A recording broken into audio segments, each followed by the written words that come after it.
Bien, vamos con el vídeo de hoy en el que vamos a hablar de un personaje llamado Thomas Alva Edison, que todos conocéis. Un personaje que ha contribuido enormemente al desarrollo de la ciencia, de la tecnología y también, bueno, también de los negocios, de la economía, porque Edison fue un gran negociante. Edison nace el 11 de febrero de 1847 en Milán, en Ohio, en Estados Unidos. Por cierto, lo tenéis ahí en el mapa, os lo he dejado para que os orientéis. A la izquierda tenéis una ilustración, una fotografía de Edison ya mayorcillo. Tenéis el mapa para que identifiquéis y localicéis Milán. Y a la derecha pues tenéis al pequeño Edison cuando era un niño, ¿vale? Resulta que fue el séptimo hijo de una familia modesta y tuvo poca educación formal. De hecho, solo asistió a la escuela durante unos pocos meses porque sus profesores en gran parte lo consideraban un niño problemático. Y no es que fuera problemático en el sentido de que fuera muy malo, sino que, bueno, los profesores creían que hacía muchas preguntas, que no memorizaba fácilmente y que además se distraía con facilidad. De hecho, uno de sus maestros llegó a asegurar que era mentalmente lento, incluso deficiente. ¿Y qué pasó? Pues que la madre, Nancy Edison, que había sido profesora también, pues esto no le gustó mucho. Como no estaba de acuerdo con el trato que le estaban dando a su hijo en la escuela, lo que hizo fue sacarlo de eso, de la escuela, y lo educó en casa. Entonces, gracias a su madre, pues Edison aprendió a leer, a experimentar y a aprender a su ritmo. Lo de experimentar lo digo porque ya desde muy joven estaba mostrando un gran interés por la innovación y por los negocios. Y de hecho ya a los 12 años estaba vendiendo caramelos y periódicos en el tren para ayudar a su familia económicamente e incluso llegó a montar un pequeño laboratorio de química en uno de los vagones del tren donde se encontraba trabajando. Pero bueno, esta historia la vamos a extender un poco más porque es muy curiosa. A ver, lo que sucedió realmente es que con 12 años, como he dicho, para ayudar económicamente a su familia, Edison comienza a trabajar. ¿Y qué trabajo tenía? Pues hemos dicho que lo que hacía era vender periódicos, caramelos y otros pequeños artículos dentro de un tren que cubría la línea Port Huron-Detroit. Por cierto, si no sabéis cómo se escribe Huron, por si lo queréis buscar en Google, lo voy a poner aquí a la derecha en la diapositiva, donde está el Edison niño. Lo escribo aquí. Sería Port Huron, que se escribe así. La línea es Port Huron-Detroit, ¿vale? Entonces ahí vendía pues, sus pequeños artículos Edison. ¿Y qué se le ocurrió? Pues que podía aprovechar el tiempo del recorrido, del trayecto, además de para vender, pues para montar su propio laboratorio de química a bordo de un vagón, hacer sus experimentos y además incluso montó una pequeña imprenta con la que editaba su propio periódico que también vendía ahí en el tren, que era The Grand Trunk Herald, que por cierto lo vais a ver porque lo tengo aquí en la próxima diapositiva. Ahí a la izquierda veis una imagen del The Grand Trunk Herald, el periódico de Edison que vendía cuando era niño. A ver, evidentemente los trabajadores del tren estaban de acuerdo con que Edison hiciera esto, que no había problema. Pero por desgracia pasó una cosa, que un día, durante uno de los trayectos, pues Edison estaba experimentando y uno de sus experimentos químicos explotó. Se produjo una pequeña explosión en el vagón y esto pues causó un gran susto en el tren. Y esto al maquinista pues no le sentó nada bien, como podéis comprender. Lo que hizo fue prohibirle a Edison seguir experimentando con su laboratorio químico. Sí que le permitió seguir vendiendo sus cosas ahí en el tren, por eso no había problema, pero sobre lo de la química, todo eso se acabó en el tren, le dijo. Entonces, como respuesta al incidente, pues ya está, Edison continuó con su negocio de vender los caramelos y los periódicos y eso, pero el laboratorio de química lo trasladó al sótano de su casa. Parte del dinero que ganaba con su trabajo en el tren se lo daba a su familia y otra pequeña parte pues le invertía en comprar materiales para su experimento. Por cierto, como curiosidad, poco después del incidente este del tren, de la explosión, Edison sufrió una infección de oído que poco a poco hizo que progresivamente fuera perdiendo audición. Y se dice, lo he leído, pero esto no estoy 100% seguro porque no lo he podido confirmar, que el maquinista del tren, con la explosión que causó, pues el tío se puso como loco y le pegó un guantazo Y le dio tan fuerte a Edison que la hostia esta contribuyó a su sordera posteriormente. Pero ya os digo que esto no lo he podido confirmar. Lo digo como curiosidad. Tengo un libro muy bueno que luego voy a enseñar sobre la biografía de Edison, que lo tengo ahí pendiente para leérmelo cuando pueda. Entonces vamos a seguir avanzando y resulta que a los 15 años Edison aprende telegrafía, que fue una habilidad que le sirvió enormemente para su carrera inicial. ¿Y cómo aprende telegrafía? Esto es otra historia muy curiosa que os voy a contar. Resulta que mientras estaba trabajando, Edison le salvó la vida a uno de los hijos de un jefe de la estación, que bueno, que estuvo a punto de morir arrollado por un tren. Entonces Edison lo salvó y como agradecimiento, el padre del niño pues le enseñó a Edison código Morse y telegrafía manual. Y entonces gracias a esto comenzó a trabajar como telegrafista para diferentes empresas. Y gracias a esto, pues Edison pudo viajar por Estados Unidos, conocer y reparar equipos y pensar también en cómo mejorar los sistemas de comunicación. Así que fijaros el destino muchas veces, cómo influye en la vida de una persona. Si no hubiera estado ese día, en ese momento, para salvar al hijo de el jefe de la estación del tren, ¿qué hubiera pasado? No hubiera sido lo mismo la carrera inventiva de Edison, seguramente. Bueno, la cosa es que vamos a hablar ahora de la faceta de Edison como inventor. En esto podríamos aquí estar hablando horas y horas, por eso vamos a decir solamente las innovaciones y los inventos que yo he querido más significativos, que no es que estén todos, ni mucho menos, ¿vale? Entonces nos vamos a remontar hasta 1868.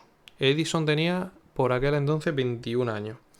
¿Y qué hizo en el 68 Edison? Pues desarrolló un sistema eléctrico que estaba destinado a contar los votos del Congreso de Estados Unidos. Entonces esto lo que permitía es que los diputados pudieran votar automáticamente desde su asiento.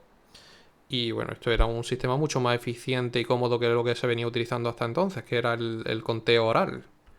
Por aquel entonces cada diputado lo que hacía era expresar su voto de forma oral, como he dicho, y había un secretario que lo iba apuntando todo manualmente y luego pues se hacía el recuento. Esto era muy lento, ¿no? Pues bien, pues Edison se le ocurrió mejorar este sistema y creó el contador automático de votos, que lo tenéis ahí en la imagen de la derecha. Y este invento pues lo patentó. Esta es la primera patente bueno, digamos su primer invento oficial. De todas formas, no tuvo éxito con este primer intento. ¿Por qué? Pues porque el sistema parlamentario de aquel entonces se basaba en el debate, en las negociaciones y eso. Entonces el voto instantáneo de Edison lo que hacía es que todo el tiempo que tenían los diputados para debatir y negociar apoyo se perdiera, porque eso, el voto era instantáneo, ¿no? Entonces no gustó. De hecho, cuando lo presentó a los políticos, pues le dijeron, hostia, este invento es genial, nos gusta mucho, pero no lo queremos. Y de todas formas, pues con esto, a ver, con las derrotas, pues también Edison se crecía, porque de aquí sacó muchas lecciones que le valdrían luego para su siguiente invento. Actualmente los congresistas sí que usan un sistema de voto electrónico en la Cámara de Representantes, allí en Estados Unidos, ¿vale? Cada uno de ellos tiene su tarjeta de identificación magnética y lo que hace es que entran a una sala de votación en la que hay unos terminales, los congresistas introducen su tarjeta de identificación y ya emiten su voto, que puede ser sí, no, el yes, puede ser no, que es no, o puede ser present, que es como, bueno, lo que tenemos nosotros aquí en España, que es abstención. Pues tienen su yes, no, present. ¿Y cuándo se empezó a implementar este sistema electrónico del que estoy hablando? Pues en 1973. Así que imaginaros, 100 años, bueno, más de 100 años después de que Edison presentara su primera propuesta. Así que imaginaos lo adelantado que iba a su época Edison. La verdad es que en el Senado de Estados Unidos sí que se sigue utilizando el voto oral, porque es más tradicional, bueno, hay menos gente también, y los senadores pues no dicen yes, dicen I, que es una forma más arcaica, dicen I para decir que sí, o dicen no, y ya está, hay un secretario que lo va apuntando todo esto manualmente, así que todavía un poco siguen con ciertas tradiciones antiguas allí en Estados Unidos. Pero bueno, esto era como curiosidad, no nos interesa. Seguimos con Edison. Año 1869 ahora. Edison se muda a Nueva York y aquí empieza a trabajar ya como reparador de equipos telegráficos y continúa registrando pues todas sus invenciones.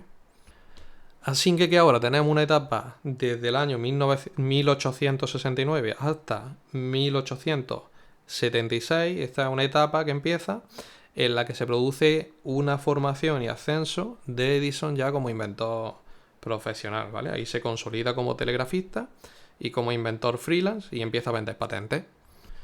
Entonces, algunas de las innovaciones que se producen en el periodo este del que estamos hablando. En el año 70. En el año 1870 llega Edison y presenta la impresora de cotizaciones bursátiles. ¿Y para qué servía esto? Pues esto servía para imprimir las cotizaciones de la bolsa en tiempo real. ¿Y qué importancia tiene esto? Pues para la vida de Edison tuvo una importancia grandísima, porque la patente de la impresora de cotizaciones bursátiles se la vendió a una empresa que se llamaba Golden Stock Telegraph Company por $40.000 de la época, que esto era una suma grandísima. A día de hoy esto equivale a más de $1 millón de dólares. Así que ya con esto Edison pues ganó un buen dinero. Y este dinero que ganó ya con esta primera gran venta de patentes, pues lo utilizó luego posteriormente para montar su pequeño primer gran taller, del que vamos a hablar a continuación. Pero bueno, eso en el año 70. Año 72, presenta también una máquina automática de telegrafía. Esta también tuvo gran éxito. Era capaz de enviar múltiples mensajes por una sola línea y con esto pues aumentaba un montón la eficiencia. Y además también mejoró los sistemas duple y cuádruple que ya existían, que podían transmitir 2 o 4 mensajes de forma simultánea. Y seguimos con invenciones porque en el año 73, entre el 73 y el 74, experimentó mucho con dispositivos de escritura automática y sistemas de copiado eléctrico. Y luego ya en el 75 empezó a trabajar con la idea pues, de una máquina que pudiera grabar mensajes en papel, que esto es el antecedente de lo que hoy conocemos como impresora.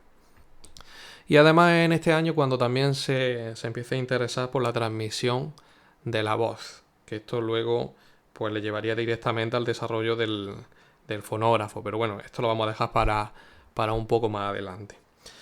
Vámonos hasta el año 1876, que es cuando se produce un gran salto, digámoslo así, en la vida de Edison. ¿Qué pasa en el año 1876? Pues que funda, como he dicho antes, con el dinero que había ido guardando, lo invierte en el laboratorio de Menlo Park en Nueva Jersey. Que ahí lo tenéis, ¿vale? Tenéis un par de fotos de ese primer gran laboratorio.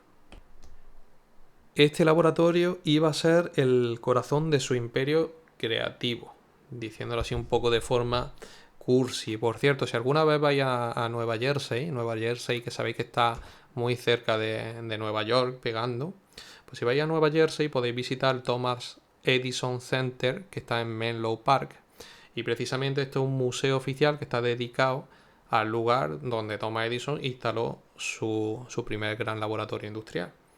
Las fotografías que veis ahí, bueno, las cogí de Wikipedia, pero que son de ese sitio, que lo podéis visitar si queréis. Esto está aproximadamente, si estáis en Nueva York, aproximadamente a 1 hora en coche. Así que no está muy lejos. Si vais a Nueva York, que es la típica visita, pues merece la pena que os acerquéis a Nueva Jersey a ver el laboratorio de Menlo Park. Bueno, continuamos con las instalaciones porque esto también fue una gran innovación para la época. Porque Edison no se metió aquí a trabajar solo, sino que contrató a un equipo de técnicos y de ingenieros. Y esto es lo que llamaríamos a día de hoy pues como un laboratorio de I+D, de investigación y desarrollo, que por la época pues esto no existía. Y Edison pues digamos que lo inventó entre comillas. De hecho, algunos lo consideran el primer laboratorio de investigación industrial de la historia. Y aquí pues se dieron un montón de inventos relevantes. Vamos a mencionar algunos de ellos. Voy a pasar diapositiva. Algunos de los inventos más relevantes de Menlo Park. El principal que desarrolló Edison junto con su equipo y el que le dio en gran parte la fama El fonógrafo, en 1877, 78, ahí he puesto 78, pero se inició en el 77 su desarrollo, ¿vale? Este fue el primer dispositivo capaz de grabar y reproducir sonido. Así que hay que imaginaros la importancia que tuvo. Este tenía un cilindro giratorio que estaba como recubierto de estaño y una aguja vibratoria. Entonces, pues, un invento muy fácil. Este era mecánico. Pero antes de que existiera el fonógrafo de Edison, pues imaginaros, es que la voz y el sonido ahora se podían almacenar y revivir. Pero antes, si tú querías escuchar una voz, tenía que ser en directo. O si querías escuchar música, tenía que ser en directo. Si no, no había otra forma. Y el invento pues funcionaba de la siguiente manera. Tú hablabas o cantabas directamente en una bocina y entonces las vibraciones del aire lo que hacía era mover un diafragma que estaba unido a una aguja. Y la aguja lo que hacía era grabar estas vibraciones en forma de surco sobre el cilindro cubierto de papel de estaño del que hemos hablado antes. Y luego para la reproducción lo único que se hacía era girar el cilindro y la aguja pues iba recorriendo los surcos, las vibraciones se transmitían de nuevo al diafragma y pues el sonido se reproducía por la bocina. Vamos, el proceso inverso a grabarlo para reproducirlo. Y todo esto, pues como he dicho, se hacía de forma totalmente mecánica, sin el uso de electricidad. Esto en un comienzo. Y como curiosidad, pues la primera canción, la primera grabación que se hizo fue una canción infantil que era Mary Had a Little Lamb. Mary tenía un corderito, ¿no? En español. Imagina cómo fue recibió el fonógrafo. Fue recibido como un milagro tecnológico entre la sociedad técnica. Y a Edison, de hecho, lo apodaron el mago de Menlo Park. Luego ya con el tiempo, pues los cilindros de estaño se fueron sustituyendo por otros de cera y luego más adelante por discos planos, ya para el gramófono de Berliner. Y a partir de ahí ya pues nació toda la industria discográfica que conocemos. Otro invento muy relevante, bueno, más bien fue una mejora sobre un diseño ya existente, el de la bombilla incandescente. Nos tenemos que remontar al año 1879 y Edison lo que hizo fue perfeccionar la bombilla de forma que consiguió que funcionara durante más de 40 horas usando filamento de carbono y lo convirtió además en un producto comercial viable. A ver, Edison no inventó la bombilla, que esto es un error muy común. Acordaros de que el diseño ya de una lámpara de arco eléctrico existía desde Humphrey Davy desde el año 1802, que además tenemos un vídeo sobre eso, que lo podéis ver. Y luego además otro investigador habían realizado mejoras en el diseño a lo largo de los años. Pero bueno, todas las lámparas que había hasta aquel entonces, hasta que llegó Edison, se fundían rapidísimo. Y también otro aspecto muy importante es que no había un sistema eléctrico que acompañara al invento de la lámpara de Edison. Hasta que Edison lo desarrolló. Y bueno, a ver, hubo un montón de intentos fallidos hasta que Edison logró el diseño ya que le funcionaba. De hecho, tuvo un montón de críticas. Y de ahí la famosa esa frase que hay, que mucha gente conoce, que es no fracasé, solo descubrí 1000 maneras de cómo no hacer una bombilla, ante la respuesta a las críticas.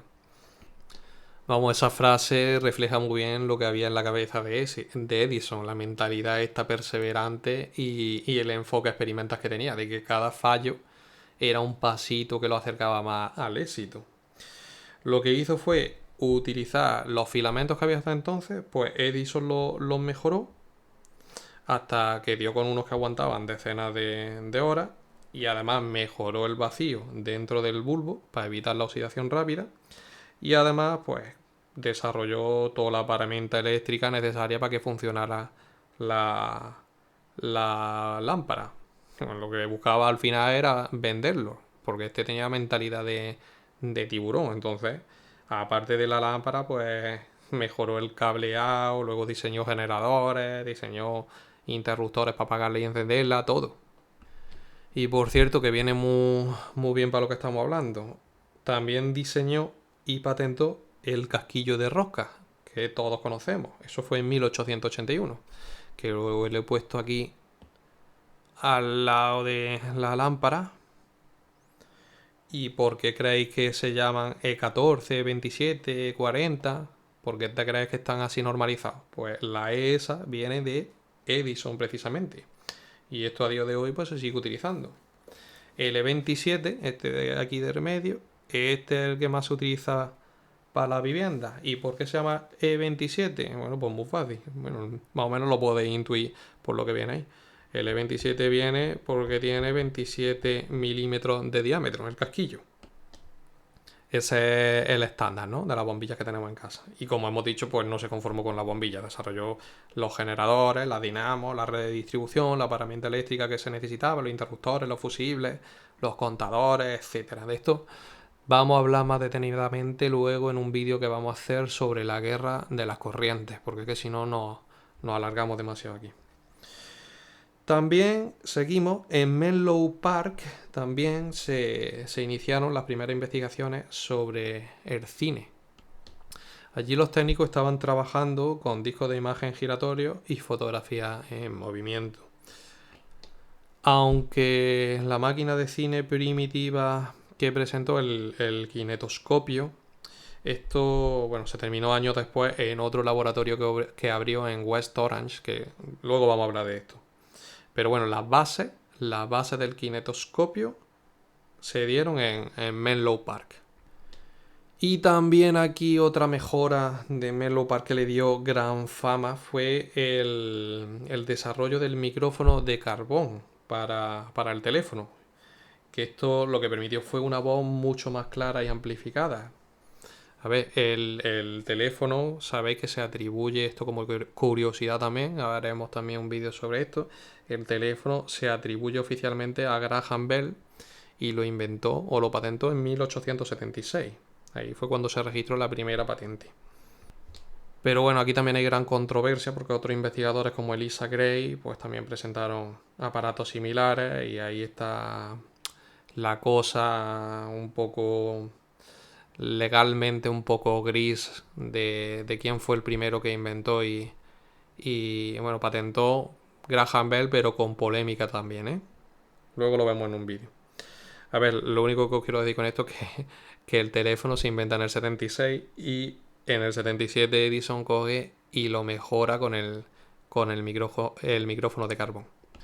Entonces inmediatamente esta mejora fue adoptada por la Bell Company y la usó durante más de 100 años, que estos micrófonos se han estado utilizando hasta hace muy poco. Y ahora vamos a seguir para adelante. Voy a pasar diapositiva porque os voy a presentar el segundo laboratorio, el nuevo laboratorio, segundo laboratorio en West Orange, que eso también está en Nueva Jersey, de Edison. Esto lo funda en 1887. A ver, se le quedó pequeño el primero y tuvo que construir un segundo laboratorio más grande. Y ya pues este pasó a ser su principal centro de operaciones hasta su muerte en 1931. En este laboratorio, en West Orange, llegaron a trabajar más de 200 personas. Así que imaginaros si era grande. Y aquí pues fue donde, por ejemplo, por decir algunas innovaciones, porque ya digo que no podemos entrar en todos los detalles, si no se nos alarga el vídeo horas y horas. Pero bueno, algunas de ellas fueron el fonógrafo, que ya lo había inventado, pues aquí lo mejoró, estaba utilizando los discos estos de los cilindros con estaño y aquí pasaron a utilizar cilindros de cera y además fundó la Edison Record Company para la comercialización de música grabada. Luego, como vio que esto funcionaba bastante bien, pues adaptó el fonógrafo para su uso en oficinas, que eso es lo que se conoció como el dictáfono por aquel entonces, también muy útil. Luego también el desarrollo del kinetoscopio entre el 88 y el 93, esto fue con la ayuda principalmente de su ayudante William Dickinson, que era pues, una máquina que estaba destinada a mantener imágenes en movimiento, una precursora de lo que hoy conocemos como el cine. Y de hecho en 1893 construyó el Black Maria, que fue el primer estudio de cine de la historia. Y llegó a filmar películas. Lo que pasa que pues eran películas comerciales muy, muy rudimentarias todavía. Y entre 1899 y 1910, esto ya habíamos hablado un poco de esto cuando hicimos el vídeo del coche eléctrico. Yo comenté que Edison estaba trabajando con baterías de níquel-hierro que mejoraban las que había hasta entonces y estaban destinadas para el uso de vehículos eléctricos, bueno, también de ferrocarriles y aplicaciones industriales. Lo que pasa es que estas no tuvieron un éxito comercial masivo. Pero bueno, ahí las tenéis en la fotografía de la izquierda. Y como no podía ser de otra forma, para un tío que le pegaba a todos los palos económicos e industriales, pues antes o después iba a acabar en el mundo de la construcción. Y ahí lo tenéis a la derecha, la fotografía de Edison con su maquetilla. Y es que entre el 1900 y el 1910 se dedicó a diseñar moldes para fabricar casas de una sola pieza de hormigón. Esto incluyendo además el mobiliario. Y para culminar todo el proceso, pues también fundó la Edison Portland Cement Company. Por cierto, que algunas de estas casas que realizó todavía existen hoy en día en Nueva Jersey. Y fijaros qué cosa también más innovadora. Una casa de hormigón, pero de una sola pieza. Que si este hubiera nacido a día de hoy con todas las posibilidades que tenemos, impresoras 3D y todo eso, pues quién sabe lo que hubiera llegado a hacer. Bueno, y un montón de inventos y experimentos más que se desarrollaron ahí en el laboratorio de West Orange. Por ejemplo, gomas sintéticas, lámparas fluorescentes, patentes para aparatos domésticos eléctricos, yo que sé, un montón de cosas. Esto lo tenéis ya que buscar vosotros tranquilamente en algún documental de estos que hay de Edison en YouTube, que duran 3 horas, porque es que esto es inacabable la lista. Luego, obviamente, pues durante sus últimos años, que fueron desde 1920 hasta 1931, esta última etapa, pues ya redujo un poco su actividad inventiva, pero bueno, aún así siguió trabajando. Y ya en 1931 Edison muere, pero bueno, su laboratorio sigue todavía en pie como parte de la Edison National Historical Park, ¿vale? Como digo, si visitáis Estados Unidos, podéis ir a ver los laboratorios de Edison. A lo largo de su vida registró 1093 patentes. Eso en Estados Unidos. Luego, fuera de Estados Unidos también varios cientos en otros países, como Alemania, Francia, Reino Unido, Canadá, etc. Y muchas de estas patentes siguen teniendo una influencia directa en nuestra vida cotidiana hoy en día. Ya hemos dicho, por ejemplo, la del casquillo de las lámparas. Así que imaginaros la importancia del personaje. Es verdad que tiene una época así un poco oscura, que es la época esta de la guerra de las corrientes, y por eso tampoco vamos a seguir hablando de Edison en este vídeo, porque lo vamos a complementar con el vídeo que vamos a hacer de la guerra de las corrientes y también con el vídeo que vamos a hacer sobre Tesla. Y bueno, lo dejamos aquí porque son ya 30 minutos de vídeo que se hace pesado. Y seguimos con el próximo, con el de Tesla.